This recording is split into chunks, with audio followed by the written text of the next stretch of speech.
good evening, good morning, wherever you're watching us from, right? Yeah, it's been a week. Awesome. So, without further ado, let's get into the business of today. We're still talking about our mindset series, right? So today we're gonna examine ways in which we can further, position ourselves for success, right?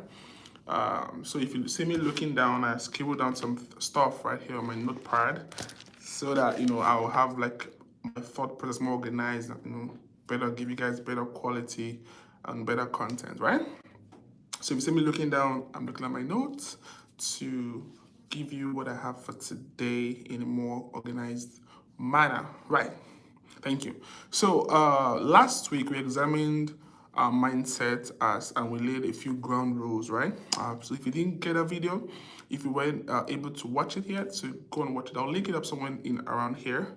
So you just go watch it. It's gonna blow your mind.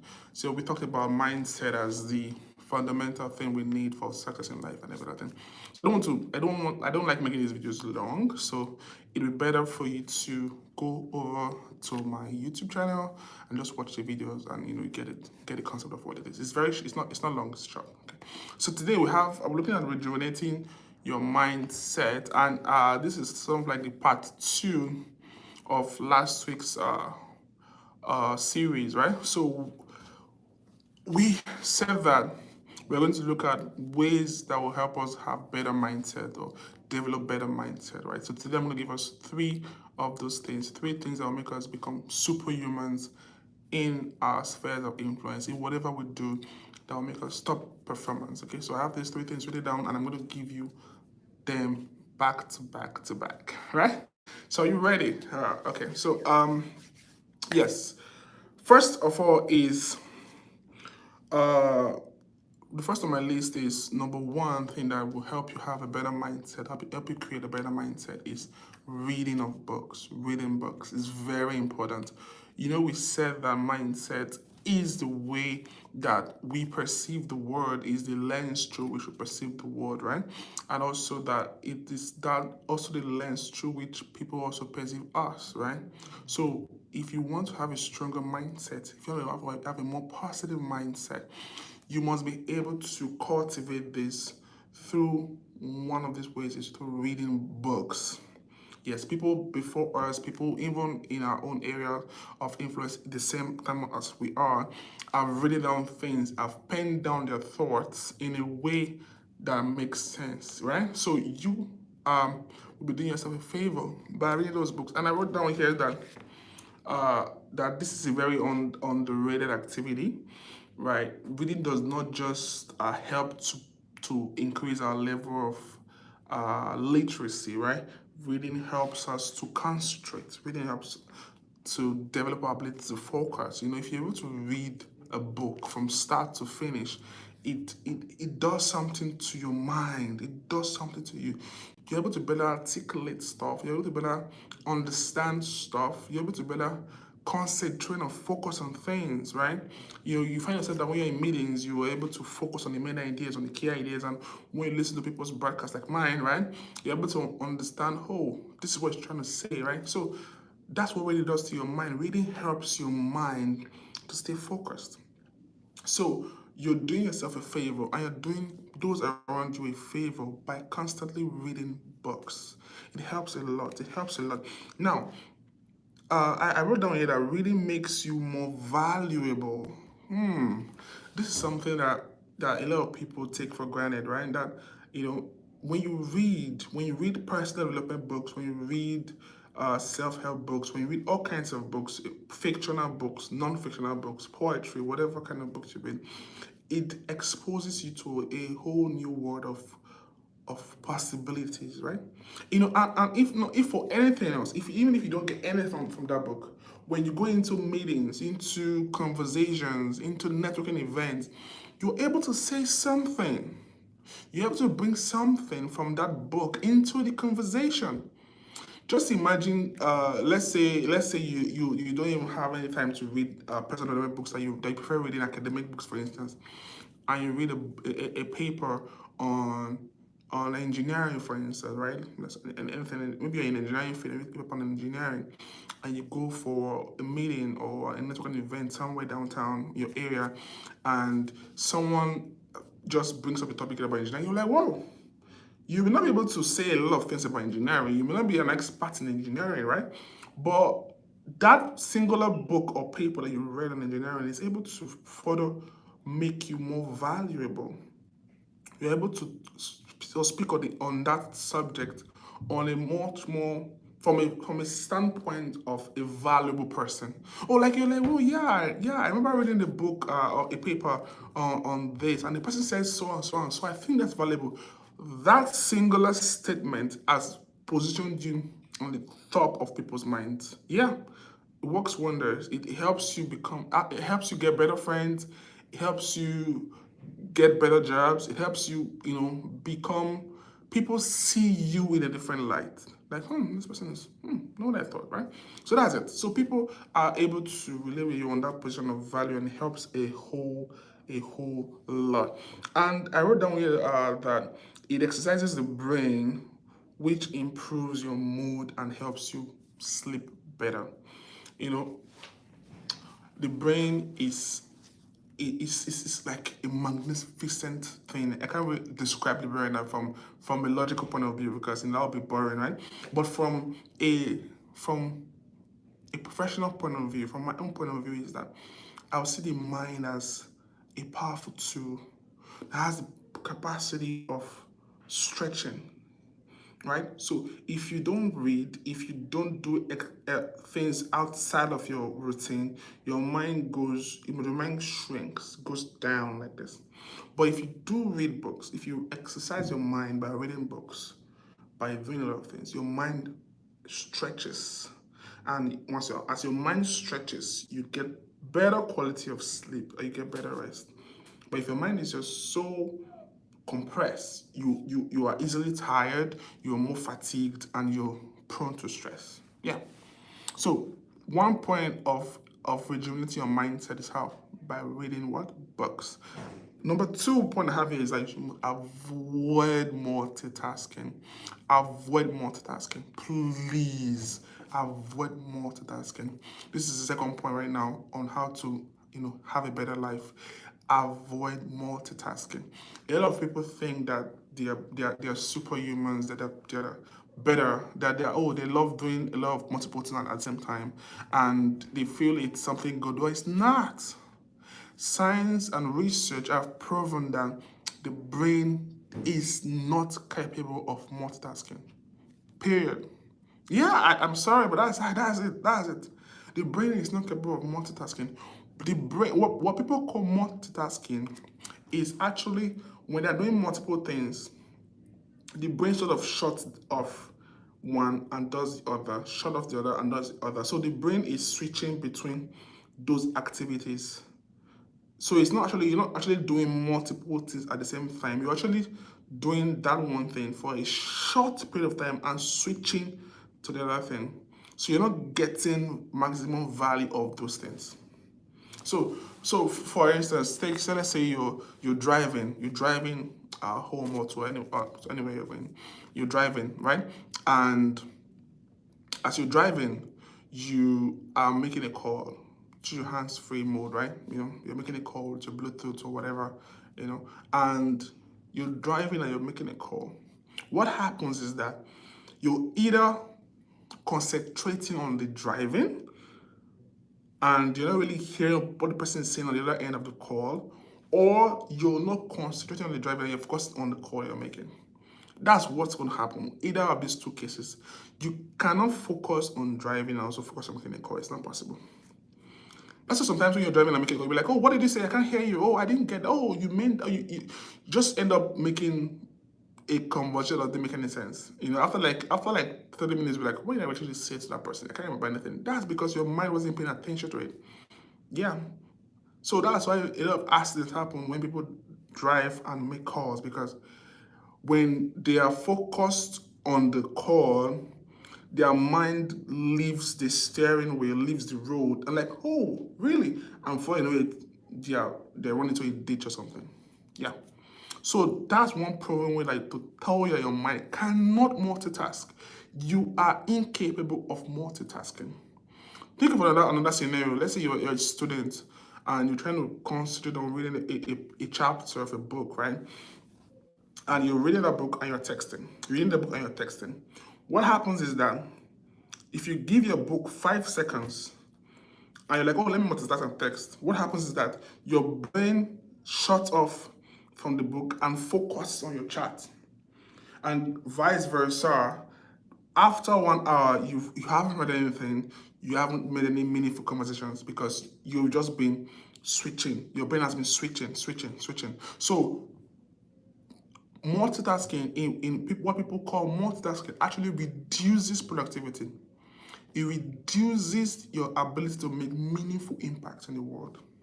Trust me, I've been there. When you're multitasking, your food gets burnt most of the time, right? Yes. A lot of times I'll be like, oh, let me quickly, just make this, spaghetti. And I'm like, okay, let me just quickly make that spaghetti. And I'm reading a book and I'm like, And I put the spaghetti on the stove and come back to read. And I'm like, after like a while, I'm like engulfed in the reading. And maybe like 15, 20 minutes, my mind's like, oh, you have something like that moment, that light bulb moment, like, oh, something's on the stove. I'm afraid that the house is on fire. So you need to avoid multitasking. Like I wrote down here that multitasking actually reduces your productivity rate. Yeah. It reduces the quality of work you put out. So you need to be able to put out quality work. For you to put out quality work, you need to avoid multitasking and pay attention to whatever you're doing at that point in time. Okay? Got it? Awesome. The third point I have here is that you don't make too many decisions in one day. Don't make too many decisions in one day. Let me repeat. The first point we made here today is that for us to rejuvenate our mindset, for us to have better mindset, better quality of mindset, we need to read books, right? And the second point is that we said that we need to avoid multitasking. Now, on the third and final point for today, and we're saying that you shouldn't make too many decisions in one day. Don't make too many decisions in one. I know this is far-fetched. Like, just like, what's it saying? Yeah, I'm telling you, your brain has a certain extent your brain can make executive decisions and the brain just goes start making trivial decisions. Yeah. That's why a lot of top performing CEOs, they reserve the core decisions for them and delegate all other non-sequential decisions to managers and every other person. Why? Because there's a certain amount of decisions you can make that will bring out the best quality. Right. So I wrote down here that making choices depletes your reserves of executive function. Making choices will deplete your reserves of executive function. What that means is that the more decisions you make, the more choices you make in a day, the less qualitative they will be. Yes. So yeah, is it fair? No, it's not fair, but that's how the world works. That's how this law works. It works wonders. I've seen it even in my own life. I've seen it. The less decisions I make, the less choices I make in a day, the higher the quality they become. Yeah, the quality just shoots through the roof. I don't know how it works, but that's the science behind it. That's the science behind it. That's why people in leadership positions are often exhausted. Think about it. People in leadership positions are often exhausted. You're like, what are they doing? They work like 3 hours a week and they're like, I'm tired. That's it. The more we think about people in leadership positions are often exhausted. People in HR positions are often exhausted. People in student unions, student leaderships, people that plan homecoming, people that plan events on campus, they're always exhausted. People that are in event planning, people that are planning for their weddings, yes, they're often exhausted because they have to make multiple decisions in one day. And those choices deplete their energy levels. Yeah. So you need to reserve your energy for top choices to be made. So I recommend this. I recommend that, and I would sit down. I won't say exactly what I thought about it when I was planning for this session. So number one is that you should avoid making decisions at night. Avoid making quality decisions at night. Well, except maybe you want to decide on what to wear for tomorrow. I mean, that's fine. That's a trivial decision to make, right? Just decide what to wear. If it's a regular work day, tomorrow is like a Friday, right? If it's a regular work day, you can just like, okay, I want to put on a blue shirt. That's fine. That's not a major decision for your life, right? But if you want to make quality life-changing decisions, make them during the day. Is scientifically proven. Make top decisions, top quality decisions during the day, and you get the best value out of them. If you're deciding on which job to pick out of two jobs, make that decision during the day, and you will most likely make the best decision. Because during the day you're fresh, you're energized, you have lots of energy levels, everything is up, right? So you're like, you're able to think through all these things properly. And we're able to, and just look at a day, for instance, you're able to make a top quality decision for one. Let's say you were able to pick a job out of two offers. You'll be like, okay, I'm going with this offer, and that's it.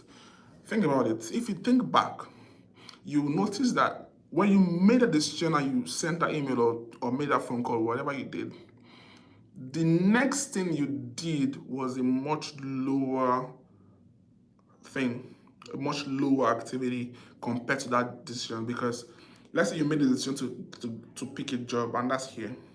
The next thing you're going to do will most likely call your friends to go party or go to a bar or go hang out or go eat or something. The level just drops down. Now think of someone that has to make 5 of those decisions in one day. Think of how their night will be when they get home. They're like exhausted because the brain depletes when decisions are made. Yes. So for you to have better quality decision-making processes, you need to make those decisions during the day and try to make one top decision per day. Yeah, make one per day, and your life will be transformed. Trust me on this. I've been there. Trust me on this. So so just to make a quick recap, I want to make this video as short as possible so you can easily watch through it and get the best value of it, right? So to recap is, first of all, we said that for us to have better mindset, better quality of mindset, we must be able to read books. Now, and we said that reading books help us to exercise our minds, our brains, right? Also, and as we're doing that, it gives us better quality sleep at night. And also, it's not just about developing our literacy ability when we read books. It's also about reading books helps us to become more valuable. It helps us bring substance into conversations, helps us to have more conversations, helps us to have more friends, help us to have more networking opportunities, help us to become better people. When you read books, you're better positioned, you're better energized, you just have that aura, you have more confidence, you have more self-confidence because you know something. So reading books gives you that confidence. So you need to read books more often from now on, right? Right. So number 2, we said that for us to have better mindset capacity and better mindset quality, we need to avoid multitasking. Yeah, and I said that the brain it has been proven scientifically and by research that the brain cannot multitask. You as a human cannot multitask. So what you do is, the moment you are doing 2 or more activities at the same time, you are switching. Your brain is shutting off one and going into the other. And I said that as you are doing that over and over again, you are more likely to make mistakes. You make more mistakes. You think about it. If you're writing, let's say you're writing and you're chatting, you're texting your friends on your cell phone, and you're writing, you make more typing errors, make more typos. Yeah.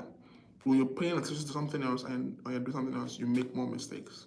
When you're watching a very wonderful football match on TV and your girlfriend or your wife or your boyfriend is asking something else, you'll be like, yeah, that's true. But you have no idea what you said because your brain is just focused on that football match. And if you want to be able to respond to that person properly, your brain has to turn off the TV and automatically turn it off and attend to that person. That's how it works. You cannot multitask. The human is incapable of multitasking. So if you want to have better quality of work at anything you do, you must avoid multitasking. Don't drive and make a call. Don't read and text. Don't cook and text. Just focus on what you're doing and get it done. Once you do that, you are 50% more likely to have better results when you focus on that one craft at one time, at that point in time. Yeah. Yeah. I mean, if I was to quote a scripture, remember again, this is not a religious program, right? If I were to quote a scripture from the Bible, it would be what Apostle Paul said. I think for the Corinthian church, it was like, this one thing I do, right? Focus for neglecting the others and just pursuing it, running the race with this one thing I do. Yeah.